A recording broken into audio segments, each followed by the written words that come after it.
12 సంవత్సరాలు పూర్తయ్యాయి. 2000 మార్చి 14న మన తెలంగాణలోని హైదరాబాద్లో ఈ పార్టీని స్థాపించాం. అప్పట్లో ఇది తెలుగు రాష్ట్రాల ఉమ్మడి రాజధానిగా ఉండేది.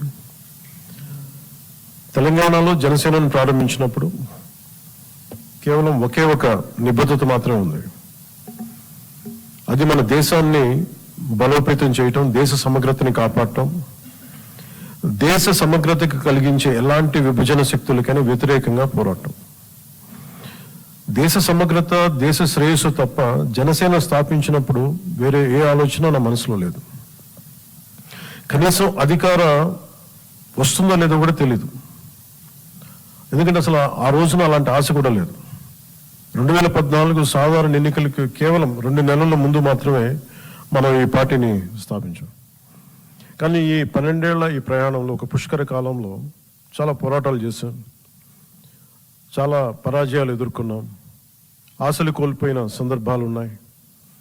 అయినప్పటికీ మన అందరం నమ్మే ఒక బలమైన సిద్ధాంతానికి కట్టుబడి మారుతున్న సామాజిక రాజకీయ పరిస్థితులకు అనుగుణంగా మన 7 ప్రాథమిక సూత్రాలను బలంగా పట్టుకుని నిలబడ్డాం.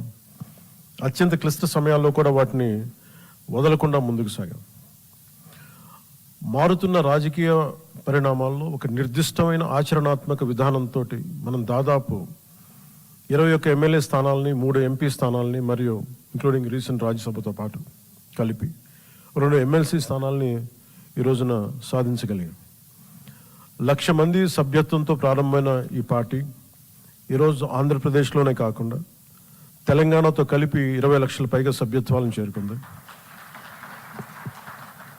ఇటీవల కాలంలో పార్టీ వైపు ప్రజల నుండి, మిగతా రాష్ట్రాల నుండి, ప్రాంతాల నుండి ఈ భావజాలానికి ఆకర్షితులై, ఈ పోరాట పటిమకు ఆకర్షితులై కర్ణాటక నుండి వచ్చిన కొన్ని వేల మంది కావచ్చు, కేరళ, తమిళనాడు నుండి వచ్చిన కొన్ని వందల మంది కావచ్చు.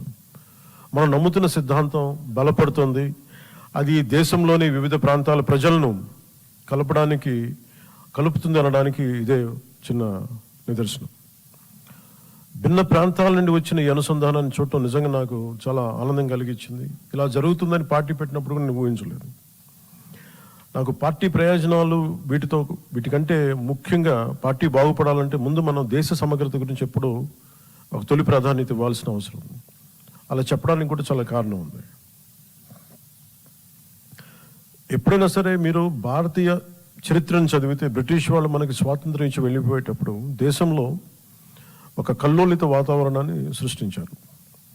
స్వాతంత్రం కోసం ఉమ్మడిగా పోరాడిన దేశాన్ని మత ప్రాతిపాదికన విడగొట్టారు. దేశవ్యాప్తంగా ఉన్న ప్రతి రాజ్య సంస్థానాల్లో అనేక సమస్యలను సృష్టించారు. దాదాపు 536 పైచిలుకు సంస్థానాలు ఉండేవి. వాటిలో చాలా వరకు భారతదేశంలో విలీనం అవడానికి ప్రయత్నించినప్పటికీ కొన్ని సంస్థానాలు మాత్రం స్వతంత్రంగా ఉండాలని అనుకున్నాయి. ఉదాహరణకి నిజాం సంస్థానం, బరోడా, జునాగఢ్, ట్రావెన్కోర్. కానీ సర్దార్ వల్లభాయ్ పటేల్ గారి నాయకత్వంలో మనం ఈ దేశాన్ని ఏకం చేసాం. ఆ స్ఫూర్తి ఇప్పటికీనే కొనసాగుతుంది. నాకు ఈ దేశ స్ఫూర్తిని మనం కాపాడుకోవటం అనేది ఏదో ఒక టైంలో అయిపోయింది. సర్దార్ వల్లభాయ్ పటేల్ గారు చెప్పిన మాటలు 47లో స్వాతంత్ర విభజన ముందు జరిగిన 2 సంవత్సరాలు కల్లోలం 49లో ఆల్మోస్ట్ మనకి ఈ కాన్స్టిట్యూంట్ అసెంబ్లీ డిబేట్స్ అన్ని అయిపోయిన చివరిలో ఆయన అన్న మాటలు, human memory is very short. మన 2 సంవత్సరాల క్రితం జరిగిన ఈ విభజన కూడా మర్చిపోయాం. అందువల్ల ఇది ప్రతి ఒక్కళ్ళు గుర్తుపెట్టుకోవాల్సింది అనేది ఆయన చాలా వేదంతో చెప్పారు. అది సో దాన్ని, ఆ మాటల్ని నేను చాలా ఇన్స్పైర్ చేసినాయి నాకు. అంటే ఈ దేశ స్ఫూర్తిని కాపాడుకోవటం అనేది ఒక రోజుతో అయిపోయే పని కాదు. ప్రతి తరం కూడా దాన్ని ముందుకు తీసుకెళ్ళాలి. వారే దానికి మార్గదర్శకులు కావాలి.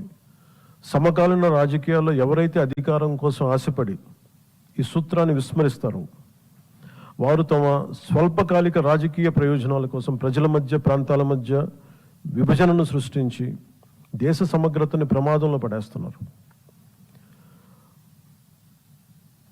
అనేక మార్లు చెప్పాను.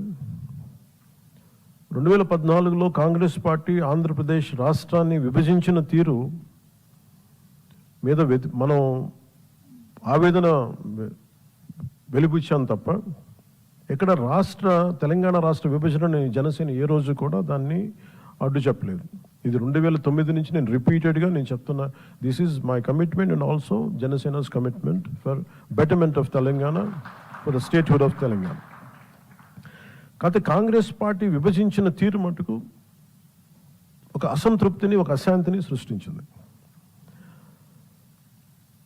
ఈ రోజుకి ఆ వారసత్వపు సమస్యలు ఇలాగే ఉన్నాయి, ఆస్తుల పంపకాలు కావచ్చు. అంటే ఇవన్నీ కాంగ్రెస్ పార్టీ ఆ రోజు చేసిన విభజించిన విధానం కానీ, వాళ్ళ డివిజివ్నెస్ అప్రోచ్ కానీ ఈ రోజుకి ఆ ధోరణి మారలేదు. దానికి ఉదాహరణ ఇటీవల తెలంగాణలో జనసేన సభని అనుమతులు ఇవ్వకుండా అడ్డుకోవడం. ఈరోజు ఎజెండాలో ఇది ప్రధానాంశం కానప్పటికీ కూడా ప్రతిసారి ఒక్కొక్క రాజకీయ పార్టీ తమ సొంత రాజకీయ సరిహద్దులు పెట్టుకొని ఎలాంటి విభజనలు సృష్టిస్తారో చెప్పడానికి నేను దీన్ని ఒక ఉదాహరణగా చెప్తున్నాను. చాలామంది ముఖ్యంగా మన తెలుగు రాష్ట్రాలు కావచ్చు, కొంచెం దక్షిణాది రాష్ట్రాలు కావచ్చు, మనం ఎక్కువగా వినేది మేము ఢిల్లీ మెడలు ఉంచుతాం, చొక్కా పట్టుకొని నేలకు దించుతాం, తడాకా చూపిస్తాం అని దక్షిణాది నాయకులు చాలామంది చాలా పెద్ద పెద్ద మాటలు మాట్లాడుతూ ఉంటారు. కానీ నిజంగా వాళ్ళు ఢిల్లీకి రాగానే ఆ మాటలు ఎందుకు గొంతులోంచి రావు, పెగలు ఏంటో భయం అనుకుంటాం. అంటే ఎందుకు రాదు అంటే ఆ మాటలు వ్యక్తుల్ని చూసి వీటన్నిటికంటే కూడా ఢిల్లీ రాజధాని చూసిన ఆ విశిష్టత, ఇక్కడున్న విశిష్టత, ఢిల్లీ అనేది ఒక వ్యక్తుల గురించి కాదు, అది చేసిన త్యాగాల గురించి.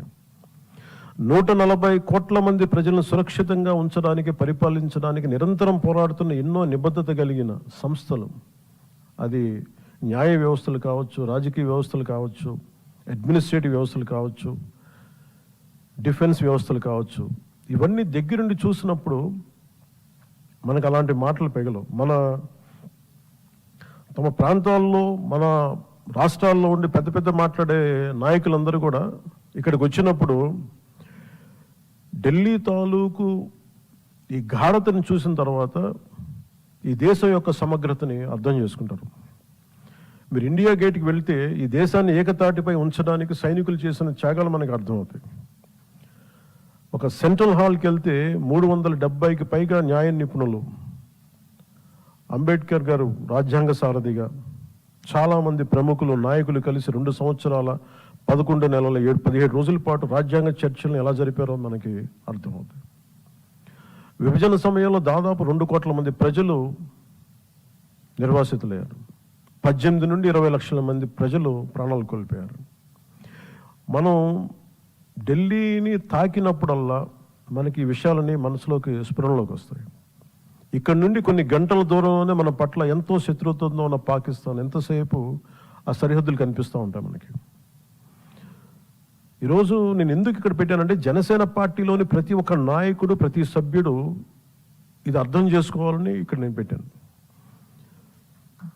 అంటే ప్రాంతీయతని విస్మరించని జాతీయవాదాన్ని అర్థం చేసుకోవాలంటే ఎక్కడో మనం కూర్చొని హైదరాబాద్, మంగళగిరి, ఢిల్లీ, ఆంధ్ర, తెలంగాణలో కాకుండా ఢిల్లీ రాజధాని కేంద్రంగా చేసుకొని మాట్లాడితే దాని గాఢత అందరికీ అర్థమవుద్ది, మన బాధ్యత కూడా తెలుస్తుందని ఈ సమావేశం తాలూకు ముఖ్య ఉద్దేశం.